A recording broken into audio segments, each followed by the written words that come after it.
pelvis is up a little bit, legs are elevated, but the biggest part for relaxation is, of course, just laying there for literally 10 minutes. And I can't remember the exact number, but she showed us, and during that process, her blood sugar dropped about 20 points. Wow. I'm going to devote a whole series of episodes to this topic of stress and glucose because it does come up a lot with our members in our Facebook group. But I wonder, from your practice, are there certain stress mitigation techniques that you recommend? And I would love for you to tell us about like what you found works the best to help people that have that stress glucose connection keep their stress and as a result their glucose down. Yeah. It depends. It has to fit into their life and address their stress triggers. But the first thing that comes to mind when you ask me about a specific technique is one of the women who falls into this category of that her baseline is always kind of around 115 and her meals they don't cause that much of a deviation in glucose levels. But we know that stress is a big thing for her. So she was wearing a CGM, and I recommended to her that she try a relaxation practice after work because her work was really stressful, and so in the afternoons, why don't you do this one stress reduction exercise that I like? And it's a yoga pose. It's called, in the yoga terminology, it's called Viparata Karina, which is basically putting your legs up the wall, elevating the pelvis, elevating the legs, putting an eye pillow over, and setting a timer for 10 minutes. Just so we can draw the image for our listeners. We also have some videos coming up on YouTube, and for that, maybe I'll actually throw up a diagram of this. But are we talking about your butt's up against the wall with your legs straight up, or are you elevating your hip as well? Your butt's up against the wall, and the butt is elevated just a little bit, which actually will take me to the next point. With a cushion, or are you are you just okay? A cushion, okay, got it. Like 3 or 4 inches. Okay, interesting. Pelvis is up a little bit, legs are elevated, but the biggest part for relaxation is, of course, just laying there for literally 10 minutes.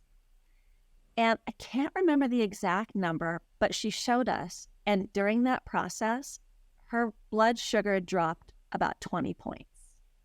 Wow. Yeah.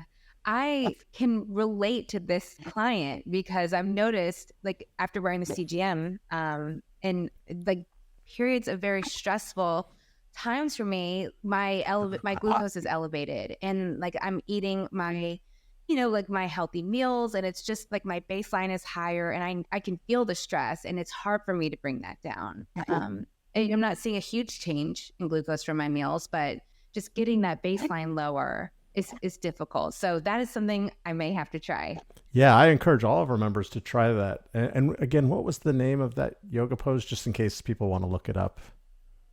I don't know if I'm pronouncing it correctly, but it's Viparata Karina, Viparita Karini. And your suggestion is for how long again? 10 minutes. Just 10 minutes. And do that at what point in the day? After work, as that the transition time between the busy time to the more relaxed time. So either before dinner or after dinner. And I've been recommending this specific practice for years. And in fact, I remember a group I was doing around 2020 online. It was a group, we were trying to improve sleep, strategies to improve sleep. And doing that in the afternoon, evening time was a one practice that actually helped improve people's sleep. And I thought, because I also noticed it helps people with binge eating, all the things that come with that stress and kind of stressy feeling in the evening. But then in another, in that same group, I had a doctor he's a nephrologist, works with people with kidney issues. And he's a hospitalist, so he's up on his feet all day. And his input, he tried that, and he noticed that he usually has to get up and use the bathroom a couple of times a night. And of course thought, well, that's age for you. But he found he didn't have to as much when he did that. And he realized that What it was the fluid was collecting in people's legs, his legs. And the first time you actually level out that so that you can get the venous return of all that fluid back to your kidneys and excrete it, the first time that happens for most people is usually bedtime. But by doing it in the afternoon or mid-evening, it gives your body a chance to get that fluid out so you don't have to wake up and pee in the middle of the night. And it might have a profound effect on those people like your client who are up on their feet all day. I imagine that's the ones that are really going to get the benefit. But I think maybe we can all get the benefit of this. It's so interesting you mentioned that. I've changed my stress reduction practices based on one of our experiments. We actually noticed, anecdotally, we had a very small experiment where we're just testing oatmeals, and our VP of product had two very different responses to the same bowl of oatmeal. One, she was relaxed. I think her husband was dropping their kid off, and then the next day she was had to get her kid ready for daycare, and she noticed a really dramatic response in her glucose because she was so stressed. So now I've changed my my meditation practice to do my meditations right before meals, because I'm thinking maybe that will help reduce any stress-related spikes to the meal if I can get my my body to relax a little bit before eating. And how's that working for you? It's working.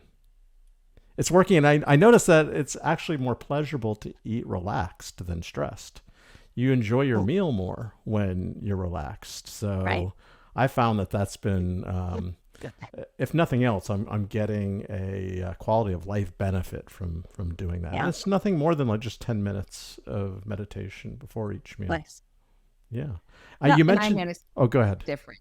Yeah, I mean, just it increases satisfaction with your meal too. You enjoy it more. You get to like eat in that rest and digest mode. Your body can properly digest and absorb what you're eating, you know, instead of eating in that stressful state where a lot of the times that we're done with the meal and we don't even realize we've eaten, you know? So that's something that is a great tip, you know, for our listeners to just really try and eat in that rest and digest mode and sit down, eat slowly, chew your food thoroughly, and enjoy the meal, most importantly.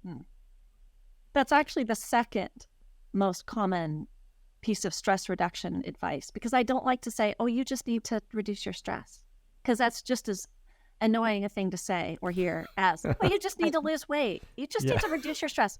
So it's nice to give people actual things. And because a lot of my clients, they don't just have blood sugar issues, there's some digestive things because we're stressed, I'll give them a really solid recommendation to do something like box breathing or the 4-7-8 breathing for 5 to 10 rounds before a meal. Because as you know, what is it that, you know, you can actually reduce the blood flow and your ability to digest food by about 50% by being stressed. So you can use some of these breathing practices that, you know, that no one knows you're doing it. You could just be sitting there, you know, doing, 5 rounds of normal breathing, and start reducing your stress levels, shifting into that parasympathetic rest and digest mode that Alyssa was talking about.